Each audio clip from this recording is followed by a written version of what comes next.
안녕하세요, 여러분. 세상 돌아보기입니다. 오늘은 정치 논평 꼭지로 한 말씀 드려보겠습니다. 오늘 날짜는 2022년 7월 9일이죠. 예. 여러분 다 들으셨겠지만 어제 아베 신조 전 일본 총리가 총격 사망하는 그런 소식이 있었습니다. 그래서 오늘은 그 사건이 이 상황이 향후 이제 동북아 정세, 또 특히 우리 입장에서 어떤 영향을 미칠지 거기에 대해서 떠오르는 생각을 한번 정리를 해봤습니다. 자연스럽게 여러 가지 생각이 떠올랐어요. 그래서 아마 다른 데서는 아마 뭐 공식적인 채널에서는 입장들이 있기 때문에 뭐 이런 이야기 잘 안 할 것 같은데 유튜브가 좋은 점이 그런 거겠죠. 자연스럽게 떠오르는 생각을 정리를 해보면 처음 드는 생각은 바로 이 생각이 났어요. 저도 어릴 때 우표 수집을 여러분들도 많이 그러셨을 겁니다. 우표 수집을 했던 시절이 있었습니다. 그 당시 이제 박정희 총격 사망 사건이 있었죠, 우리나라에도. 그래서 그때 이 우표를 샀던 기억이 있어요. 지금 어디 있는지 찾을 수는 없었는데 정확하게 이 우표가 제가 줄을 서서 우체국에서 샀던 기억이 납니다. 이런 사건이 있었죠.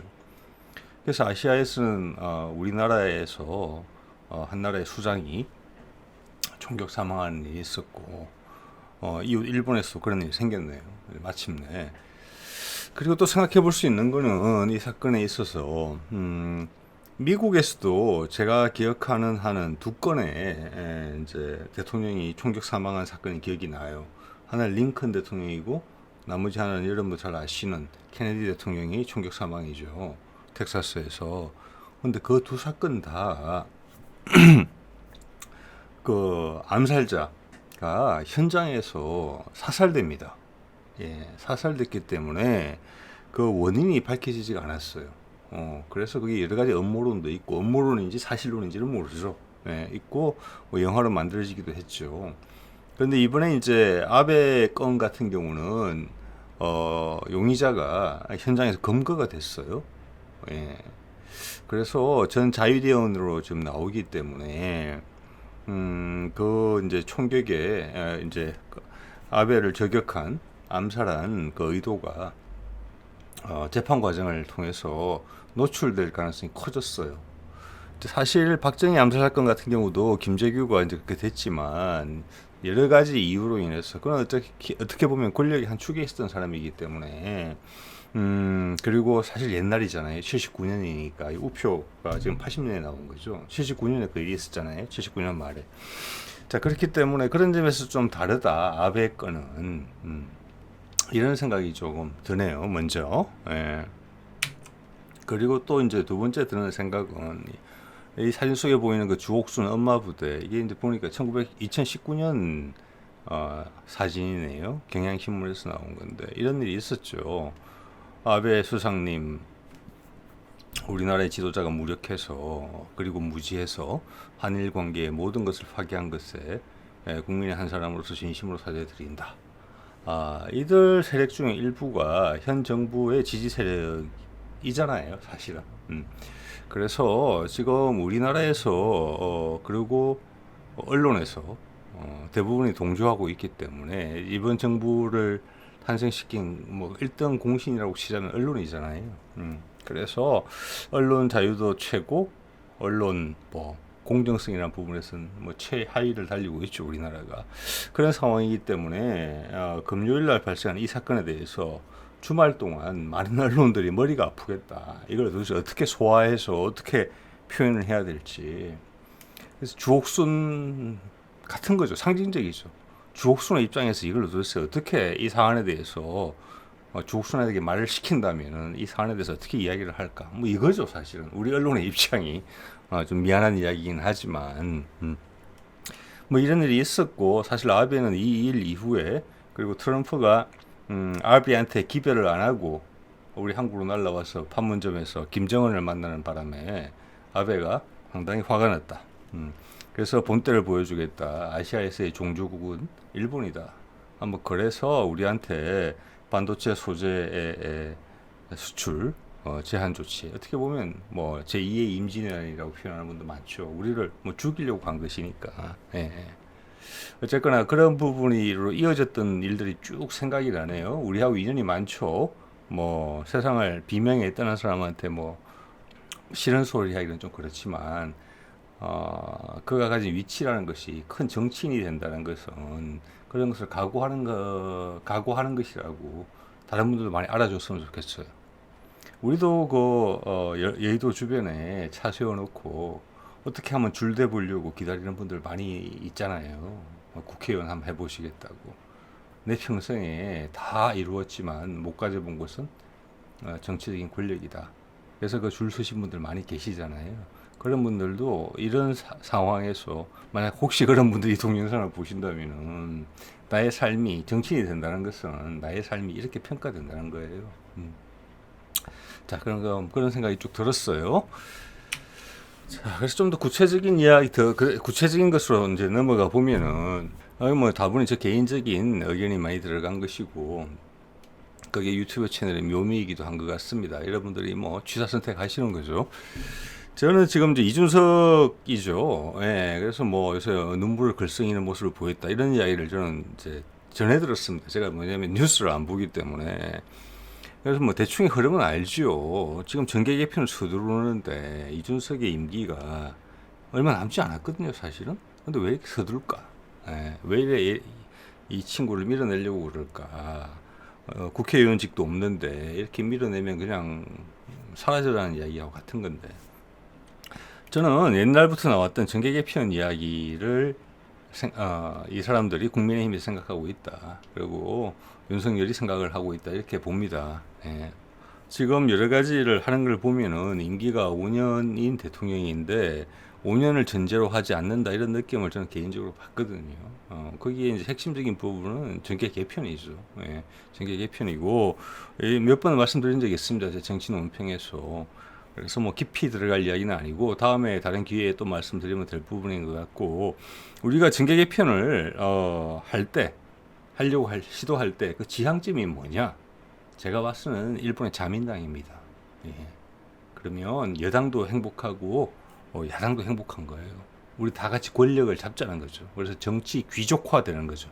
일본처럼. 그래서 돌아가면서 수상하고 오랫동안 하자. 아주 쉽게 이야기하면 그런 이야기죠. 그렇기 때문에 야당에서 솔깃할 수가 있는 것이죠. 그래서 이낙연이 미국으로 떠나면서 그런 말을 뱉고 간 거죠. 광주에 투표율이 낮았다. 예. 저는 그런 것들이 다 정계 개편을 염두에 두고 한 이야기라고 보고 언론에 전혀 나오지 않지만 가장 중요한 것은 나오지 않거든요. 그들이 이야기하는 것은 우리를 어디로 끌고 가기 위해서 이야기한다는 것이라는 것을 좀 나이 드신 분들이 좀 알았으면 좋겠지만 뭐 쉽지는 않겠죠. 예. 그래서 지금 언론에 전혀 나오지 않지만 엄청나게 중요한 이야기, 정계 개편 이야기라고 봅니다. 민주당 내부의 그것과 관련해서. 그래서 이준석을 빨리 내보내려고 하는 것도 그 부분에 있어서 빨리 교통 정리를 해야 되는 부분이 있기 때문에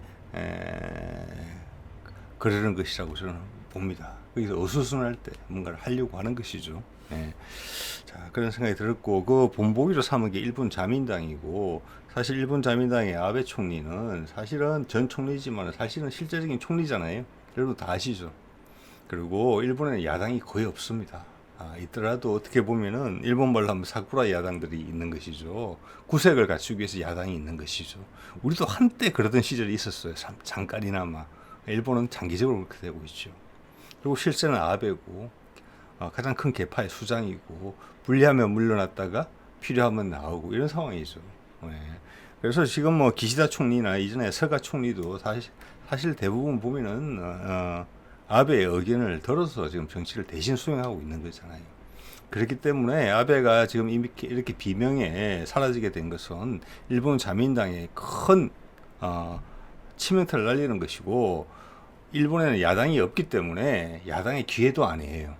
일본 전체 위기로 바로 가는 것입니다. 아베 한 사람에게 지난 한 20년간 기대온 바가 너무 컸기 때문에 그렇다는 것이죠. 네. 저는 그렇게 보고 있습니다. 네. 자, 이게 그 뭐 사진이죠. 조금 보기에는 그런 사진인데, 일단 화면에 노출된 사진이라 제가 가져왔습니다. 예. 나라시에서 이제 사망을 한 것으로 돼 있죠. 총격을 받아서. 자, 이게 아베의 전적입니다. 보면 54년생이네요. 54년생이고 전후에 태어난 사람이에요. 지금 대부분이 우리나라도 여러분 대부분 전후에 태어나셨죠. 아니면 일제 식민지 치하에서 태어나셨지만 그때는 어린 시절이라 아무런 기억이 없던 것이 지금 우리의 고령층도 대부분이 그런 거예요. 그래서 친일에 대한 이야기에 대해서 우리 몸에 와닿지 않는 부분이 이제 생긴 거예요. 그렇지만 그들은 어린 시절에 6.25를 경험했던 사람이고 우리가 배가 고팠던 시절 미국이 우리한테 원조 물자로 준 밀가루, 분유죠. 그거를 밀가루처럼 먹다가 배탈 나서 설사했던 그 기억을 가진 사람들이에요. 그들의 성장기까지. 자, 그런 게 다 바뀝니다. 여러분들이 지금은 고령층이고 가장 경험이 많은 계층이지만 그 당시 여러분의 어린 시절로 따지면은 여러분의 아버지, 할아버지 때는 일제시대 때 살아난 사람들이에요.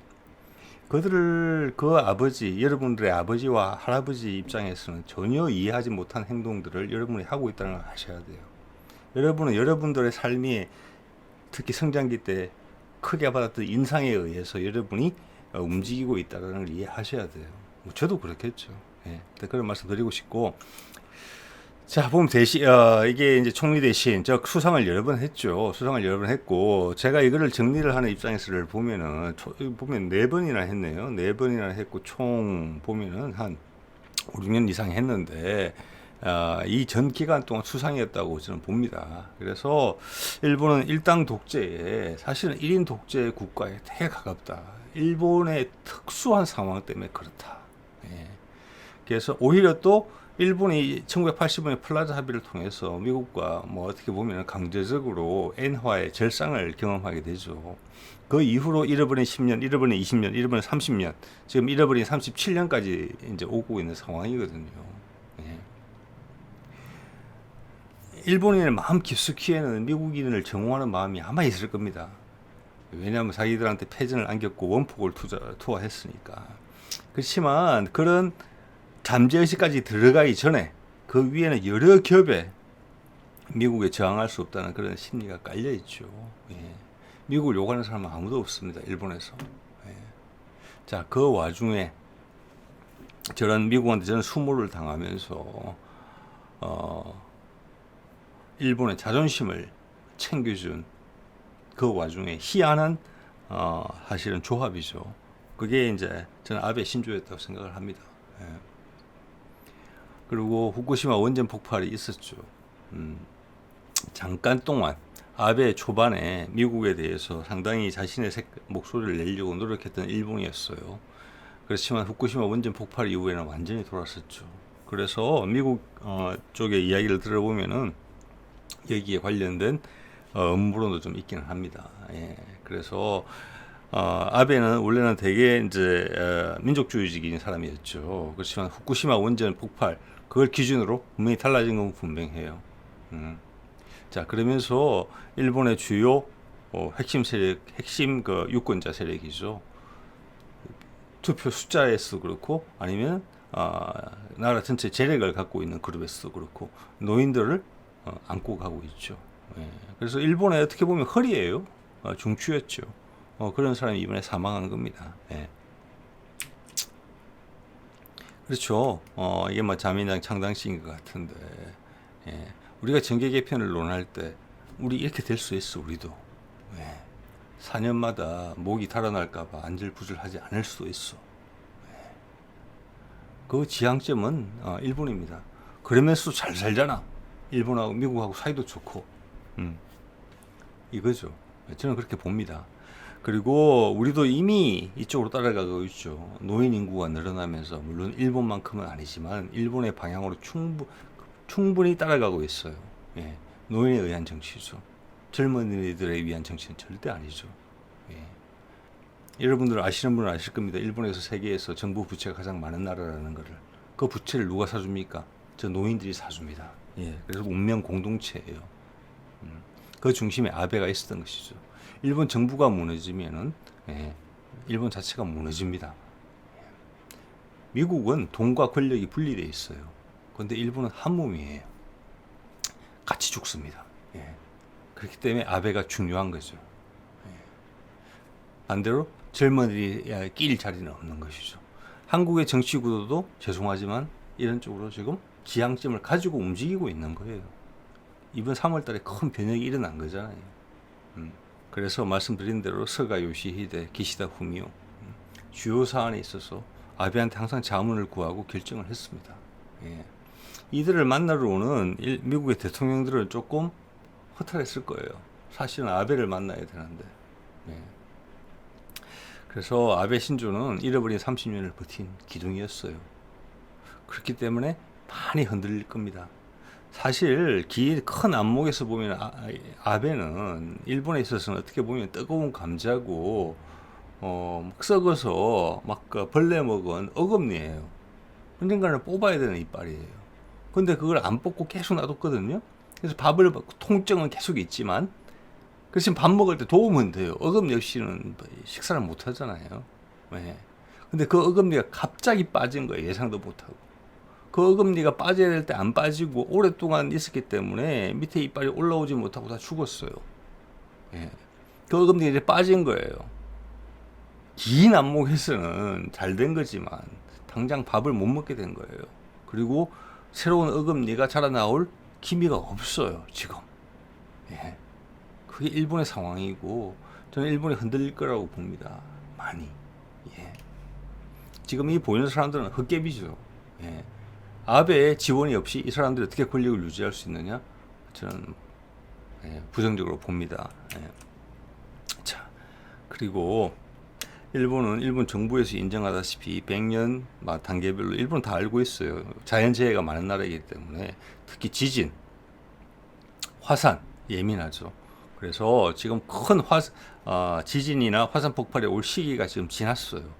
그래서 일본 전체가 초조해하고 있거든요. 예. 속담이 있지 않습니까? 엎친데 덮친다고. 그렇기 때문에 지금 아베가 이런 상황을 맞았기 때문에 여기에 덧붙여서 다른 안 좋은 일, 천재지변이 같이 올 가능성이 있다. 저는 그런 생각도 들어요. 예. 그렇게 하면 상당히 힘들겠죠. 예. 그리고 말씀드린 것처럼 경쟁 정치 세력이 없어요. 예. 그리고 기존의 자민당 정부하고 노인, 투표의 힘, 노인 인구 세계 최고죠. 그다음 재력. 예. 젊은이들 숨통이 막히는 나라가 일본이죠. 예. 젊은 사람들이 힘이 없죠. 그렇지만 나라는 노쇠해지는 것이죠. 한국에 추월당할까봐 항상 최근 들어 노심초사했었죠. 그래서 한국 정치 권력의 변화로 인해서 호기를 맞느냐 싶었는데 지금 아베가 사망하게 되는 그런 상황이 된 거죠 지금. 예. 그래서 이게 한국 같으면 야당한테 기회다. 옛날 박정희가 죽었을 때 우리한테는 잠깐이지만 봄이 왔었잖아요. 전두환이 군부 쿠데타가 다시 발생하긴 했지만 일본은 그럴 힘조차 없어요. 현재로서 자민당이 그냥 쪼그러드는 거예요. 이게 더 위험한 상황이라고 봅니다. 예. 뒤섞이는 게 없는 거죠. 뒤섞이는 게 누르면 튀어나오고 빠지면 솟아오르고 이런 게 없는 거예요 지금. 그래서 아까 이빨 말씀을 제가 드렸고, 그래서 지금 동북아 전체 상황은 지금 윤석열 정부가 출범한 지 한 2달 됐나요? 네, 2달 됐는데 이미 국제사회에서 우리 중심이 없죠. 네, 존재감이 상당히 약화됐습니다. 오히려 마이너스죠 지금은. 네. 그런 상황에서 일본까지 중심이 없어지게 됐죠. 그래서 동북아 전체에 지금 혼란이 가중되는 상황이다. 세계적으로도 큰 혼란이 있잖아요. 그죠? 큰 변화가 있다는 것 이제 다들 이야기하죠. 예, 그게 문재인이었던, 그리고 윤석열이었던, 그리고 바이든이든 똑같습니다. 큰 변화를 앞두고 있어. 어디로 튈지 몰라요 지금. 그런 상황에서 지금 한국에서도 그랬고 심지어 일본에서도 지금 불가피한 예상치 못한 상황으로 또 흔들리게 된 거예요. 예. 혼란이 가중되고 있는 거죠. 세계의 변화의 중심이 지금 한반도거든요, 사실은. 그래서 언론에서 가장 하지 않는 이야기. 여러분, 우리가 경제 위기가 올 때, 세계적인 경제 위기가 올 때 언론에서 예상하는 거 보셨습니까? 어느 날 갑자기 하늘에서 벼락이 친 것처럼 그렇게 왔죠. 그렇지만 알만한 사람은 다 알고 있었습니다. 그런 것입니다. 정작 가장 중요한 것은 이야기되지 않습니다. 자, 이야기되지 않는 것 두 개가 있죠. 정계 개편 앞에 말씀드린 거, 우리 한국에서. 그리고 북미 종전선언. 예, 북한이 마지막으로 미사일을 쏜 게 제가 보니까 6월 12일이었어요. 제가 여러 번 말씀드렸죠. 북한이 미사일을 쏠 때는 북미 종전 협상이 잘 안 진행될 때고, 미사일을 안 쏠 때는 종전 협상이 잘 진행될 때다라는 것을. 6월 12일 쏘고 안 쐈어요. 6월 12일 전에는 6월 5일, 5월 25일, 한 달에 두세 번씩 쐈잖아요. 안 쏜 지가 지금 한 달이 다 돼가요. 지금 조급하게 성급하게 판단하기 좀 그렇지만 금년 들어서 지금 한 달 가까이 미사일을 발사 안 한 건 처음이에요, 지금. 서훈이 미국으로 가 있죠. 그리고 현재 윤석열 정부는 서훈을 고발했죠. 자, 언론에서 전혀 나오지 않는 이야기, 북미 종전선언. 저도 어쩔지 모릅니다. 하게 된다면은 10월 달이 될 가능성이 가장 높다고 보는 것이죠. 그런 말씀을 전해드린 바가 있고, 그렇지만 닥쳐봐야 아는 일이죠. 그렇지만 한반도에 엄청나게 영향을 줄 수 있는 사안인 것이고, 우리가 손을 댈 수 없는 사안이죠. 북한과 미국 사이 하는 일이니까. 전혀 언론에 보도가 되고 있지 않죠. 이 두 가지 사안, 정계 개편과 북미 종전선언이라는 이 두 가지 핵심적인 사안에 있어가지고 아베 신조의 사망은 현 정부에게, 지금 2달 된 정부에게 좋은 소식은 아니다. 왜냐? 아베는 한반도에 있어가지고 남북 간의 교류, 그리고 북미 간의 일본을 거치지 않고 북미 간의 대화를 진행하는 것에 대해서 강력하게 반대해왔고, 여러 가지 일본이 미국에 기여하는 바가 있기 때문에 그 점에 대해서 미국은 항상 성가시게 생각했던 것이죠. 그래서 아까 말씀드린 대로 트럼프가 일본의 아베에게 기별하지 않고 판문점에서 김정은을 만났을 때 아베가 격노했다. 그리고 그것이 우리에 대한 수출 규제로 이어졌다. 반도체 소재 산업에 대해서. 라는 말씀을 드린 바가 있습니다. 자, 즉 한반도 정세에 있어서 어떤 판단 근거를 제시하는 게, 그리고 그 목소리를 강하게 낼 수 있는 게 국제사회, 특히 미국이 그나마 아베였는데 그 아베가 사라진 거죠. 그렇기 때문에 북미 종전선언에서도 일본의 입장은 미국에 대해서 당연히 일본은 반대하는 입장이죠. 그 목소리가 훨씬 적어질 수밖에 없다. 그리고 한국의 정치판에 있어서는 정계 개편에 있어서, 왜냐, 자민당이 흔들릴 거거든요. 아베가 사망했기 때문에. 자, 그 모습을 보면서 정계 개편 이야기를 꺼내기는 과거보다는 어려울 것이다. 자민당이 휘황찬란한 영광을 계속 유지하고 있을 때 그걸 본보기로 삼고자 하는 움직임이 더 강해질 것이 당연하지 않겠습니까? 자, 오늘은 이 정도 하겠습니다. 네.